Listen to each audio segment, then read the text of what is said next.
Hello दोस्तों, नमस्कार, राधे राधे भाई। आ जाओ भाई, एक और क्लास की शुरुआत करते हैं। किसका भाई? आपको दिख रहा था कि यूपी ट्रिपल एससी और ईएमआरएस का अकाउंटेंट का क्लास चल रहा है। अकाउंटेंट का क्लास आप लोगों के लिए चलाया जा रहा है, जिसमें हम लोगों ने पहला टॉपिक शुरू किया था। क्या? Ratio analysis. रेशियो एनालिसिस शुरू किया गया था और उसमें 4 क्लास देखा जा चुका है और आज होने वाला है रेशियो एनालिसिस का लास्ट क्लास। इसके बाद हम लोग करेंगे प्रैक्टिस। अभी तक हम लोगों ने जो कंसेप्ट सीखा है उस कंसेप्ट पर अब हम करेंगे प्रैक्टिस। क्यों? क्योंकि भाई कंसेप्ट सीख कर क्या करोगे जब प्रैक्टिस ही नहीं रहेगा। पेपर में क्वेश्चन आ गया और क्वेश्चन सॉल्व ही नहीं होगा तो फायदा क्या होगा। कैसे क्वेश्चन पूछा जाएगा आपके एग्जाम में, आज ये लास्ट क्लास होने के बाद अगली जो क्लास होगी उसमें हम देखेंगे कि क्वेश्चन कैसे पूछ रहा है आपसे, नेचर कैसा है क्वेश्चन पूछने का। आज की क्लास में हम लोग सीखने वाले हैं तरलता अनुपात। कौन सा अनुपात भाई? तरलता अनुपात को हम लोग सीखने वाले हैं। ये क्या होता है? अभी तक हम लोगों ने लाभदायिता के अनुपात को सीखा। हाँ सर, सीख लिया। लाभदायिता के अनुपात को अच्छे तरीके से सीखा जा चुका है। और हम लोगों ने क्या सीखा अभी तक? इसके बाद निष्पादन अनुपात को सीखा, जिसको क्रियात्मक अनुपात कहते हैं। अब हम सीखने वाले हैं, लास्ट टॉपिक है तरलता अनुपात। तरलता अनुपात भाई, एक सूचना आप लोग के लिए और है। क्या है कि यूपी ट्रिपल एससी ने क्या कर दिया, पेट का जो शेड्यूल है वो 2025 का जारी कर दिया। अब जो पेट होगा उसकी वैलिडिटी कितनी होगी? इससे पहले के नोटिस में आया था कि अब क्या होगा, वैलिडिटी 3 साल होने वाली है। 2025 की जो पेट होगी वो 2025, 26, 27 और 28 में इसको क्या किया जाएगा, दोबारा कराया जाएगा। तो इसकी वैलिडिटी कितनी हो जाएगी? अब 3 साल हो जाएगी। और जो अकाउंटेंट की तैयारी कर रहे हैं भाई, वो जरूर इस फॉर्म को डालेंगे। क्यों डालेंगे? क्योंकि जब तक आप यूपी ट्रिपल एससी में पेट का एग्जाम नहीं देंगे तब तक आप जो अकाउंटेंट और ऑडिटर की वैकेंसी आती है आप उसमें डाल नहीं पाएंगे। और जो एएसओ की वैकेंसी आती है, एएसओ की भी वैकेंसी के लिए जो एमकॉम हो चुके हैं, जिनके पास ओ लेवल है और जो इकोनॉमिक्स से एमए किए हुए हैं और सांख्यिकीय से मैथमेटिक्स से एमए किए हुए हैं, उनके लिए भी एएसओ बहुत ही अच्छा अपॉर्चुनिटी होता है। तो यूपी ट्रिपल एससी का एग्जाम मेरे भाई आप लोग जरूर देखिएगा, क्योंकि आपके सामने 2 वैकेंसी हैं, अकाउंटेंट एंड ऑडिटर एएसओ। 2025 में एएसओ की वैकेंसी 110% आएगी। इसके बाद पेट एग्जाम के बाद पेट का ही वेट हो रहा है, क्योंकि 1400 प्लस वैकेंसी एएसओ में खाली पड़ी हुई है। अभी याचन इसका मिल चुका है आयोग को, लेकिन वो पता नहीं क्या कर रहा, आयोग वैकेंसी दे नहीं रहा है। लेकिन उम्मीद है कि 2025 के पेट एग्जाम के बाद, रिजल्ट आने के बाद एएसओ की वैकेंसी आपके सामने 100% होने वाली है। तो जो एमकॉम और एमए इकोनॉमिक्स और सांख्यिकीय से जिसने भी क्या कर रखा है, एमए कर रखा है, वो रेडी हो जाए और पेट का एग्जाम आप लोग जरूर दीजिएगा। ठीक है? तो ये आपके लिए इंफॉर्मेशन था जो स्पेशली अकाउंटेंट की तैयारी कर रहे हैं। क्लियर?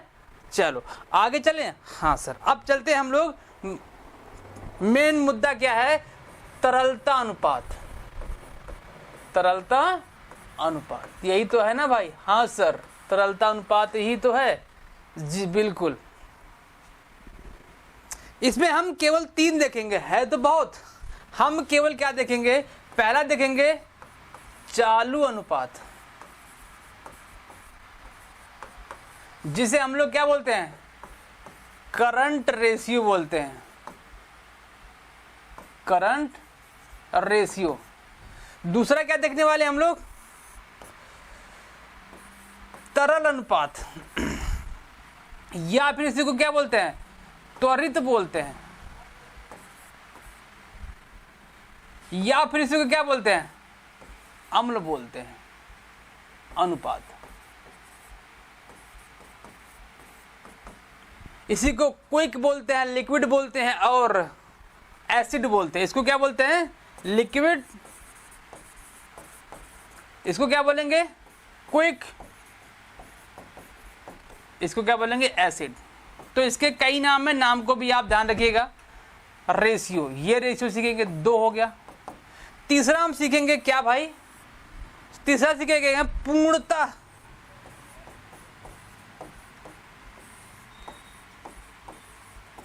तरल अनुपात। ये टॉपिक होने वाला है, पूर्णता तरल अनुपात। इसको क्या बोलते हैं, एब्सोल्यूट, एब्सोल्यूट लिक्विड रेशियो,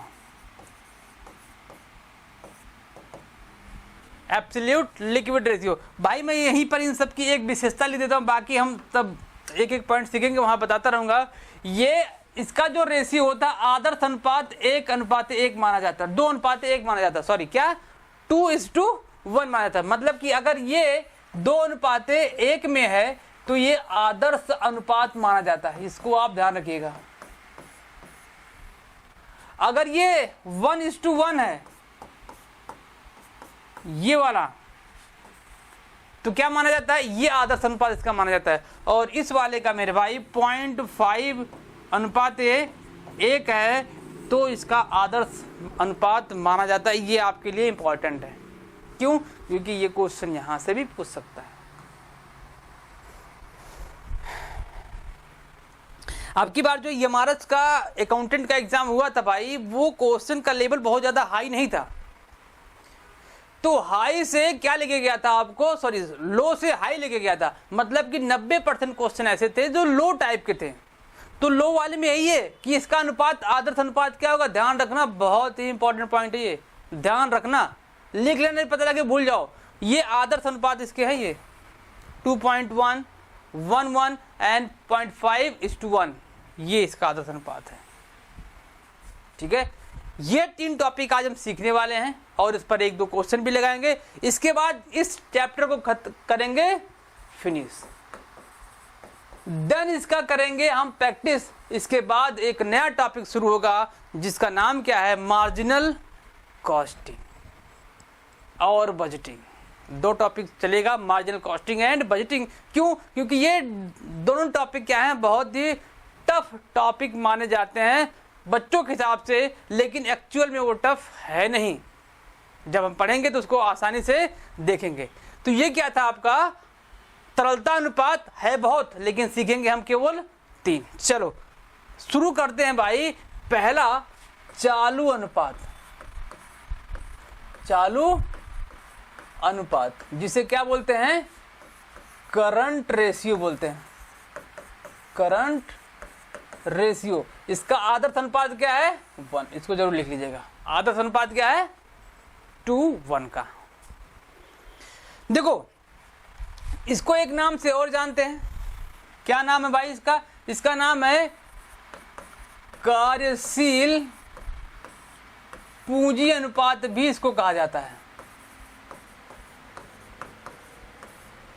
कार्यशील पूंजी अनुपात भी इसको कहा जाता है। क्यों कहा जाता है, करंट का मतलब होता है कि जो वर्तमान में चीजें चल रही हैं उसके अनुपात को ज्ञात करने के लिए, मतलब पैसे की बात कर रहा, करंट में जो मतलब जो जल्दी से जल्दी खत्म होने वाली चीजें हैं, 1 साल के अंदर जो कन्वर्ट हो जाएंगी पैसे में या फिर गुड्स में या फिर कहीं और कन्वर्ट हो जाएंगी, तो वो अनुपात यहाँ पर सीखने वाले हम लोग। और कार्यशील का मतलब इसे क्या बोलते हैं, वर्किंग कैपिटल। वर्किंग कैपिटल का मतलब ही होता है कि वह कैपिटल जो डेली के रूटीन को फॉलो करने के लिए यूज किया जाता है, उसे क्या बोलते हैं, कार्यशील पूंजी बोलते हैं। तो इन दोनों का मतलब सेम है, चाहे चालू अनुपात बोलो चाहे कार्यशील पूंजी अनुपात बोलो। अगर हम अनुपात बोल रहे हैं तो इसका मतलब ये फॉर्मूला भी बनेगा। फॉर्मूला क्या बनेगा, current assets divided by current liabilities. ये आपको फॉर्मूला भी ध्यान में रखना है, ठीक है। 2 पॉइंट हुआ, एक इसका नाम और है कार्यशील पूंजी, दूसरा पॉइंट क्या है कि इसका फॉर्मूला भाई ये होने वाला है, ठीक है। इसका फॉर्मूला क्या हो गया, ये हो गया, समझ में आ गया ना, ओके। अब देखो इसका अगला पॉइंट क्या सीखते हैं हम लोग। इसका अगला पॉइंट मैंने बताया कि इसका आदर्श अनुपात कितना होता है, 2.2:1 होता है। 2 पॉइंट। अगला देखो क्या होता है। अब ये फॉर्मूला आपसे पूछ सकता है कभी कभी, लेकिन आज का ट्रेंड क्या है मैं बार बार बताता हूं, ये फॉर्मूला ना पूछकर इसको क्या करता है, शब्दों में पूछता है। क्या पूछेगा कि चालू अनुपात चालू संपत्तियों के किसके साथ संबंध को स्थापित करता है, किसको, चालू अनुपात में करंट एसेट किसके साथ संबंध को स्थापित करता है, तो आंसर क्या होगा, करंट लायबिलिटी। या इसका उल्टा पूछ लेगा, या पूछ लेगा चालू अनुपात में किन किन मदों के बीच में संबंध को स्थापित किया जाता है, जो मिलकर क्या बनाते हैं, चालू अनुपात को बनाते हैं। तो किसके किसके बीच में, करंट एसेट और करंट लायबिलिटी के बीच में, दोनों के बीच में क्या बनता है, संबंध को बना के क्या निकाला जाता है, करंट रेशियो निकाला जाता है। 2 पॉइंट बन गया। मोस्ट इंपॉर्टेंट पॉइंट भाई क्या है कि बच्चे कंफ्यूज रहते हैं, सर मैं जान नहीं पाता हूं कि करंट एसेट्स कौन है और करंट लायबिलिटीज कौन है। कंफ्यूजन यहां पे बन जाता है, करंट लायबिलिटीज। 4, 5, 10 में बताने वाला हूं जो लगभग हर क्वेश्चन में आता है, और 1-2 है जो फंसाने के लिए और भी क्वेश्चन में आ जाते हैं। देखो इसमें पहला देख लो, सबसे पहला करंट एसेट में कैश इन हैंड। दूसरा देख लो cash at bank, cash at bank. तीसरा देख लो मार्केटेबल सिक्योरिटीज, क्या, सिक्योरिटीज। इन दोनों को मैंने टॉप पे इसलिए लिखा भी, इसका मैं एक और मीनिंग बताने वाला हूं, इसलिए तीनों को मैंने साथ लिखा हुआ है। इसके बाद तीसरा देख लो, चौथा डेटर्स आ जाओ, देनदार जिसे बोलते हैं। पांचवा आ जाओ बिल्स रिसेबल जिसे बोलते हैं, BR बोला जाता है, आ जाओ। छठवां जाओ प्रीपेड एक्सपेंसेस, लिख लेना भाई, प्रीपेड एक्सपेंसेस। सातवां आ जाओ एक्रूड इनकम, कौन सा, एक्रूड इनकम। आठवां आ जाओ भाई, आठवां लिख लो, कलर चेंज कर दो ताकि यहां पता चल जाए। आठवां लिख लो यहीं पर, क्या, advance tax, advance tax, okay.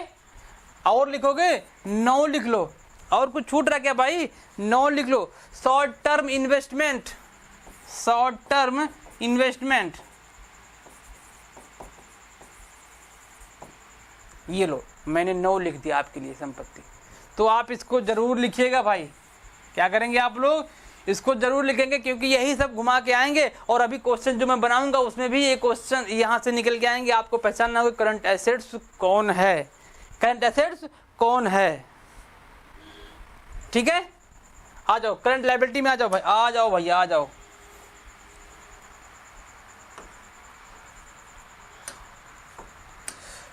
पहला देखो, सबसे पहला ही देख लो क्या होता है यहां पर, क्रेडिटर्स।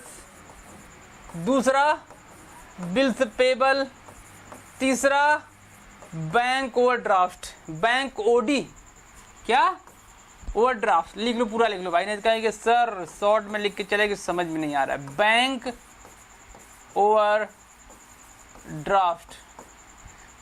चौथा आउटस्टैंडिंग एक्सपेंसेस, आउटस्टैंडिंग एक्सपेंसेस। यहां पर एक्रूड था तो यहां पे क्या हो जाएगा, अनएक्रूड हो जाएगा। पांचवा अनएक्रूड इनकम। अनएक्रूड इनकम। छठा देख लो, अनक्लेम डिविडेंड, आयाचित लाभांश। अनक्लेम डिविडेंड, जो अंशधारियों ने मांगा नहीं है उसे क्या बोलते हैं, वो क्या होता है आपका चालू दायित्व होता है। अनक्लेम्ड, आयाचित लाभांश जिसे बोलते हैं, अनक्लेम्ड डिविडेंड। ओके, सातवां देख लो, डिविडेंड हो गया। और कुछ बच रहा है, क्रेडिटर्स हो गए, बिल पेबल हो गए, bank overdraft, outstanding, unclaimed dividend.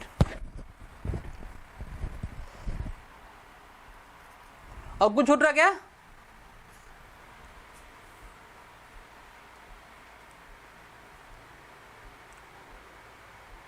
Short term loan, short term loan,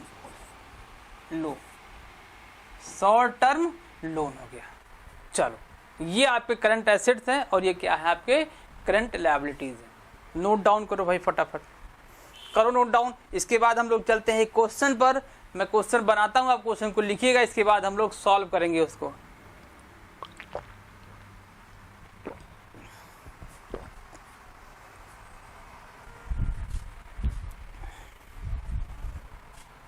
हो गया नोट डाउन? चलो,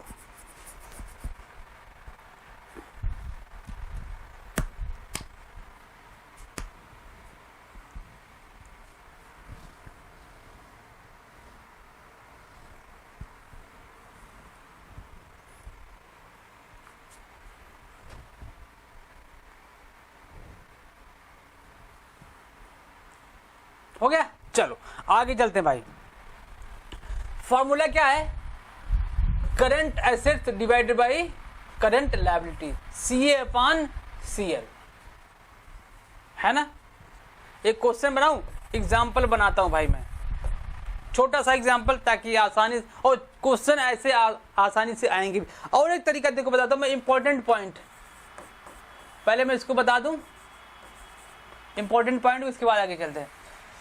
क्वेश्चन ये पूछता है कि, और देखो ये अनुपात 2:1 के बीच में होना चाहिए।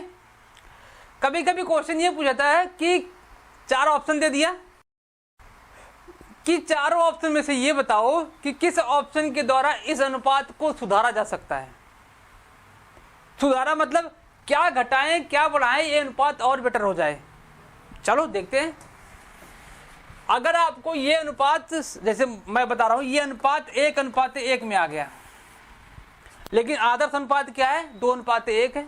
लेकिन हमको चाहिए क्या, 1:1 यहां पर दिया गया है और यहां पर होना चाहिए था 2:1, जिससे ऑपरेटिंग क्या हो सके, सिस्टम सही हो सके कंपनी में, इसलिए आदर्श अनुपात को माना गया है। लेकिन क्या है कंपनी का, 1:1 है। अब कह रहा है कि इसको किस हिसाब से सुधारा जा सकता है, इंपॉर्टेंट पॉइंट। अब देखो मैं बताता हूं क्या करके। पहला पॉइंट नोट कर लीजिएगा, नोट करके डालिएगा। पहला पॉइंट कैसे सुधार सकते हैं, इसमें सुधारेंगे ऐसे कि पहले पॉइंट में करंट लायबिलिटीज को बढ़ाकर दिखाएंगे, बढ़ा देंगे। क्या करेंगे, current liability, sorry current assets को, किसको, पहला पॉइंट में करंट एसेट्स को किसी तरीके से बढ़ाकर दिखाएंगे। फर्जी में नहीं भाई, फर्जी में नहीं बात कर रहा हूं मैं। ऐसा करिए कि करंट एसेट बढ़ जाए, करंट एसेट्स बढ़ जाए, इस टाइप का आपका सिस्टम होना चाहिए। दूसरा पॉइंट क्या है इसमें, दूसरा पॉइंट देखो नोट में, दूसरा है कि करंट लायबिलिटी को यहां पर क्या करके दिखाना है, घटा के दिखाना है।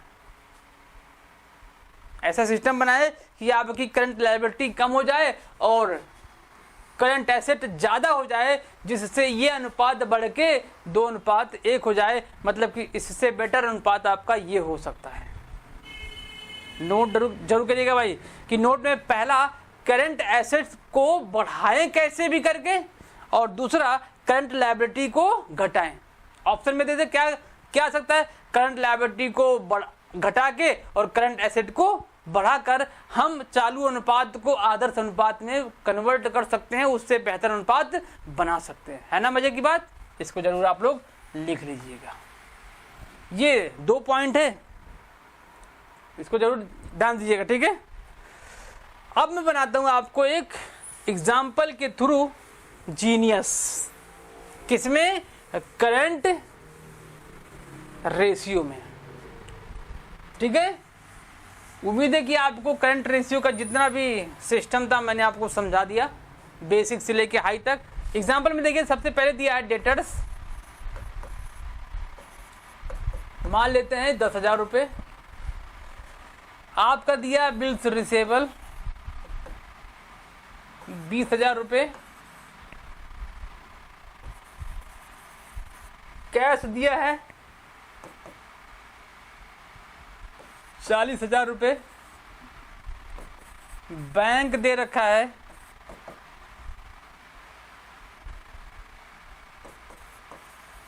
15,000 रुपये। कितना? 15,000 रुपये। प्रीपेड एक्सपेंस 5,000 रुपये दे रखा है।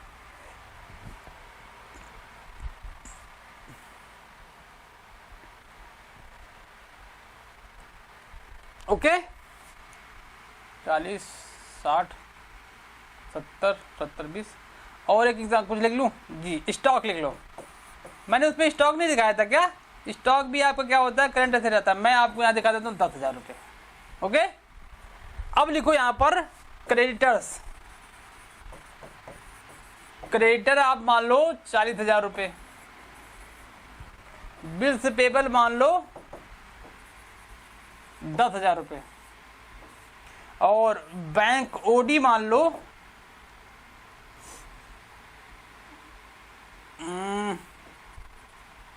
10 मान लो, ठीक है। ये आपका क्वेश्चन दे दिया, पूरा प्रॉपर क्वेश्चन दे दिया। अब आपसे ये कह रहा है कि क्या निकालिए? करंट रेशियो निकालिए। ये क्वेश्चन आपको यहाँ लिखा हुआ मिलेगा, और इस क्वेश्चन के जरिए मैं आपको क्या बताऊंगा? तीनों के तीनों कंसेप्ट को बताऊंगा। करंट रेशियो का बताऊंगा, और लिक्विड का भी बताऊंगा, और एब्सोल्यूट लिक्विड का भी आपको इसी क्वेश्चन के माध्यम से समझाऊंगा मैं, ठीक है। चलो सॉल्व कर लें इसको। सॉल्व करना क्या भाई? कुछ नहीं करना है, आपको ये निकाल लेना है कि करंट एसेट कौन कौन है। करंट एसेट्स देखो यहां तक है, यहां पर क्या हो गया? करंट लायबिलिटी आ गया। मैं और भी चीजें यहाँ पर डाल सकता था, जैसे फिक्स एसेट को डाल दूंगा, कैपिटल को डाल दूंगा, और डिवेंचर वगैरह को लाके यहाँ पर रख दूंगा। तो आप कंफ्यूजन क्रिएट होगा आपके मन में कि ये क्या होगा, कुछ नहीं होगा उसका। अब आपको ध्यान क्या रखना है कि करंट एसेट क्या है, करंट लायबिलिटी क्या है, बस इतना ध्यान रखना है। तो सबको जोड़ दो, क्या हो जाएगा? ये 10, 20, 30 हो जाएगा, 70, 70, 20, 90, 90, 1। करंट एसेट आपका हो गया 1 लाख रुपए। 1 लाख रुपए। करंट लायबिलिटी कितना हो गया? 40, 20, 60। करंट लायबिलिटी हो गया 60,000 रुपये।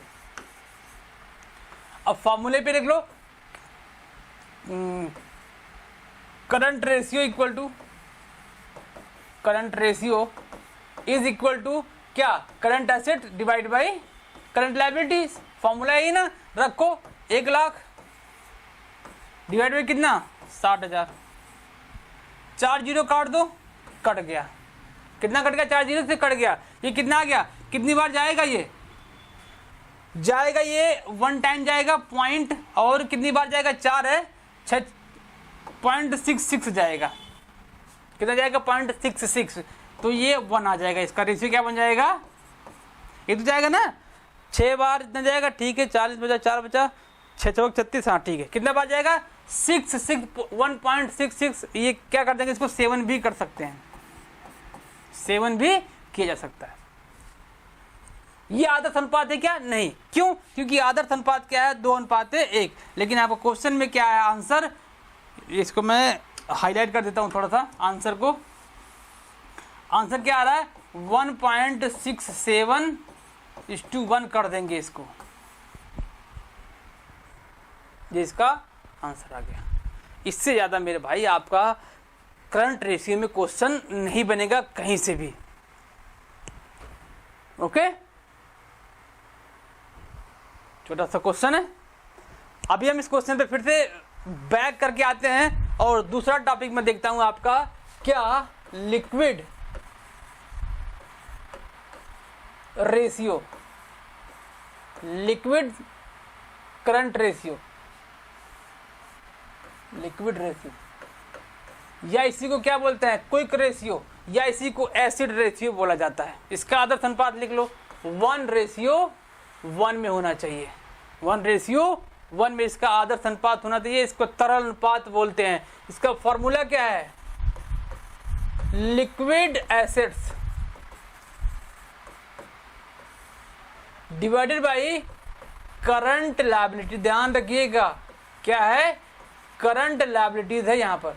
फॉर्मूला बड़ा ही इंपॉर्टेंट है, liquid asset divided by current liability. Current ratio में क्या था, current asset divided by current liabilities. यहाँ पे क्या है, लिक्विड एसेट दिया गया। लिक्विड एसेट क्या होता है, देखो लिक्विड एसेट निकालना सीख लो। Liquid asset is equal to assets बराबर क्या होता है, जो आपका करंट एसेट्स होगा, करंट एसेट्स होगा उसमें से माइनस कर देंगे। क्या माइनस करेंगे, स्टॉक को माइनस करेंगे और माइनस कर देंगे क्या, प्रीपेड। प्रीपेड को माइनस कर देंगे, आपका क्या बन जाएगा, लिक्विड एसेट बन जाएगा। अगर आपका करंट एसेट दिया गया है तो निकाल के तो माइनस कर देंगे। अगर नहीं दिया गया, जोड़ने वाला सिस्टम है, तो उसको जोड़ो ही मत, घटाना क्या, उसको जोड़ो ही मत, उसको छोड़ दो। कहने का मतलब है कि जब करंट एसेट निकालेंगे तो अगर से स्टॉक और प्रीपेड को नहीं शामिल करेंगे तो ऑटोमेटिक क्या बन जाएगा, लिक्विड एसेट बन जाएगा। लेकिन अगर से जैसे यहाँ इस क्वेश्चन में देखो, इस क्वेश्चन में debtor, BR, cash, bank, prepaid, expense दिया गया, इन दोनों को मत जोड़ो, इन दोनों को मत जोड़ो, आपको क्या बन जाएगा, वो लिक्विड एसेट बन जाएगा। है ना, क्लियर है ना, ये तो है ना को। और मैंने अभी बताता हूं, रुक जाओ, तो ये बन गया ना। और करंट लायबिलिटी आपको पता है क्या होता है, जितने भी करंट से समझ उसको सबको जोड़ देंगे तो क्या बन जाएगा, करंट लायबिलिटी बन जाएगा। है ना भाई, आया मजा भाई। तो लिक्विड रेशियो में लिक्विड एसेट कैसे निकलेगा, करंट एसेट्स में से स्टॉक और प्रीपेड एक्सपेंस को घटा देंगे, दोनों को जोड़कर। अगर से नहीं जोड़ा गया तो उसको छोड़ देंगे, जोड़ेंगे नहीं, बाकी सबको जोड़ देंगे, तो जो अमाउंट निकल के आएगा क्या कहलाएगा, आपका लिक्विड एसेट कहलाएगा।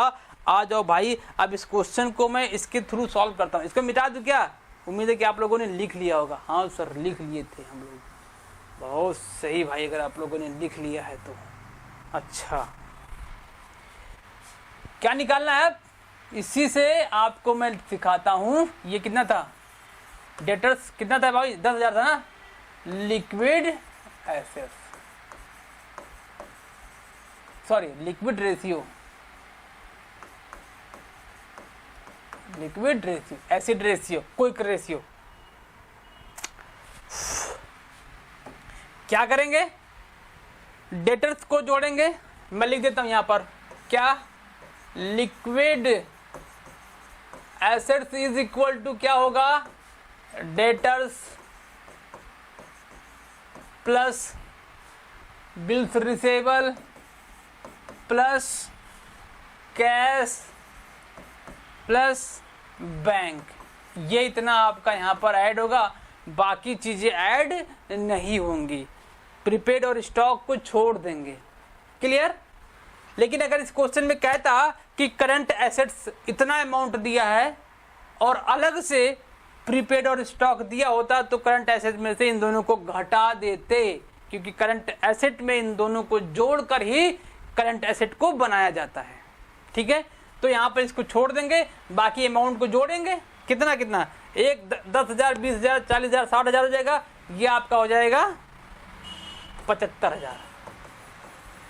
टोटल अमाउंट कितना हो गया, 75,000। देखो, डेटर्स का 10,000, 20,000 रुपये बीआर का, 40,000 इसका और 15,000 इसका, तो टोटल कितना बन गया, 75,000 रुपये। करंट लायबिलिटी आपको पता है कितना, 60,000 रुपये दिया गया है। ओके, सॉल्व कर लें यार। फॉर्मूला क्या था, liquid assets upon current liability, फॉर्मूले पे रख दो, आंसर आपको मिल जाएगा। तो 75,000 डिवाइडेड बाई कितना, 60,000। 2 जीरो काट दो, 1 जीरो और काट दो, बचा कितना 75 और 60 का बचा, इसको काटो देखो कितना कट रहा है। कितनी बार लेके जाएं इसको, 2 बार लेके जाएं तो 30 आ जाएगा। इसको काटेंगे तो 35 दूना 70, 37.5 आ जाएगा, 37.5 आ जाएगा। ठीक है, और भी नीचे जा सकता है। तो काटेंगे, कुल मिला के जो आंसर आएगा वो आपका, मुझे लगता है जहां तक बनेगा ये 1 पॉइंट समथिंग बनेगा। क्या बनेगा? 1 पॉइंट समथिंग बनेगा। मैं अच्छा निकाल दूं, रुक जाओ। 60 कितनी बार जाएगा? 1 बार जाएगा, रखोगे तो कितना जाएगा? 150 बचेगा आपका, मतलब 15 बचेगा, 150 2 बार। ये देखो आ गया 1.2 आ जाएगा, 1.2। ठीक है, 1.2 1.3 से आपका ये आंसर आ जाएगा। ठीक है, तो क्या कर देंगे, इसको ऐसे रख देंगे। Okay,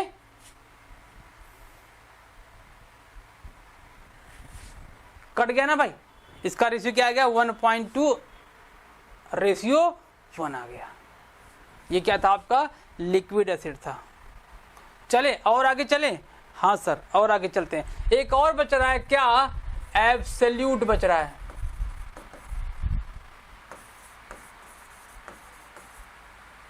liquid acids ratio,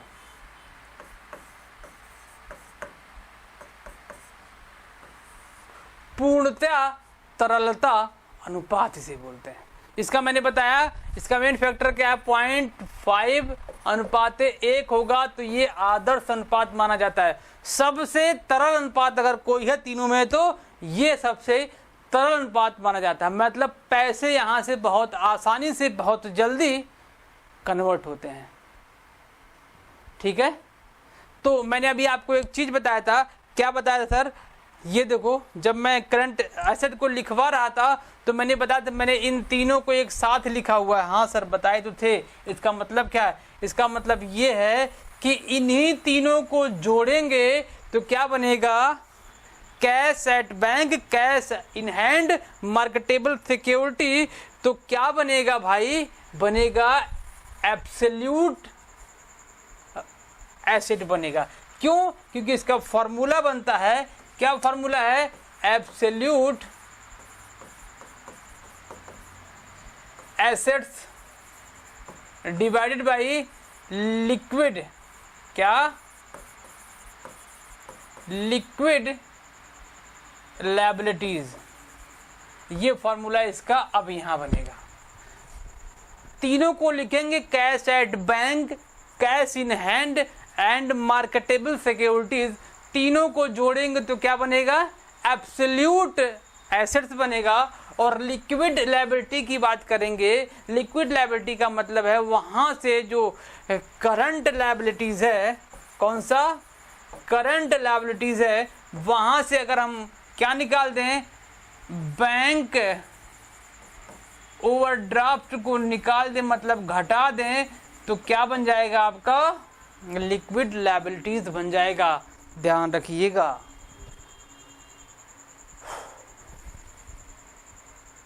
clear ना भाई? ये सिस्टम है आपका एब्सोल्यूट का। नोट डाउन करो भाई। एब्सोल्यूट एसेट मतलब cash in hand, cash at bank, marketable security. तीनों को जोड़ देंगे तो एब्सोल्यूट एसेट बन जाएगा, एब्सोल्यूट करंट एसेट्स जो भी। इसके बाद लिक्विड लायबिलिटी कैसे बनेगी? लिक्विड लायबिलिटी में करंट लायबिलिटी में से बैंक ओवरड्राफ्ट को माइनस कर देंगे तो क्या बन जाएगा आपका? लिक्विड लायबिलिटीज बन जाएगी। चलो इसी क्वेश्चन के माध्यम से मैं समझा दूं क्या सर? हाँ भाई, क्या कह रहे हो? इसी क्वेश्चन के थ्रू मैं इसको समझा दूं? यस सर, जब क्वेश्चन बन ही गया है तो एक से समझा दीजिए, क्यों बार बार क्वेश्चन लिखा जाए, है ना भाई? हाँ सर। चलो अब क्या करेंगे? क्या है कुछ ऐसा, कैश ही दिख रहा है केवल भाई यहाँ पर, और बैंक दिख रहा है।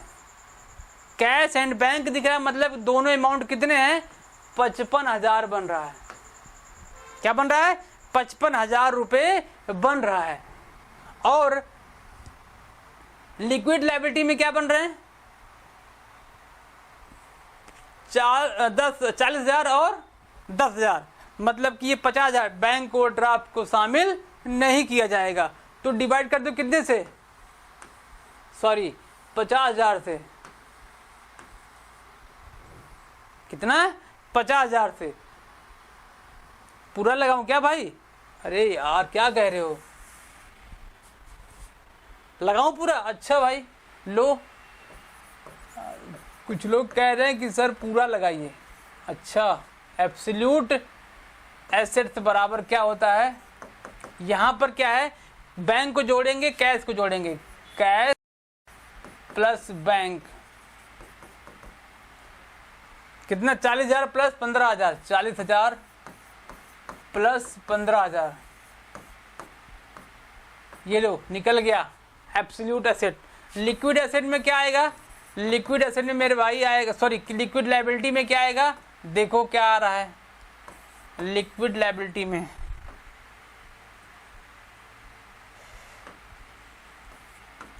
क्या आ रहा है, क्रेडिटर्स और bills payable only, creditors and bills payable only, कितना है 40,000 प्लस 10,000, तो कितना बन गया 50,000। लो वही तो मैंने किया था, फॉर्मूले पर रख दो, 50,000 डिवाइडेड बाई 40,000, काट दो इसको, 1 पॉइंट समथिंग आएगा, 1.0 समथिंग आएगा, 5402 के करीब में आएगा, ठीक है 1.02 के आसपास में, काट लीजिएगा भाई इसको। ये क्या था आपका रेशियो एनालिसिस का लास्ट टॉपिक था।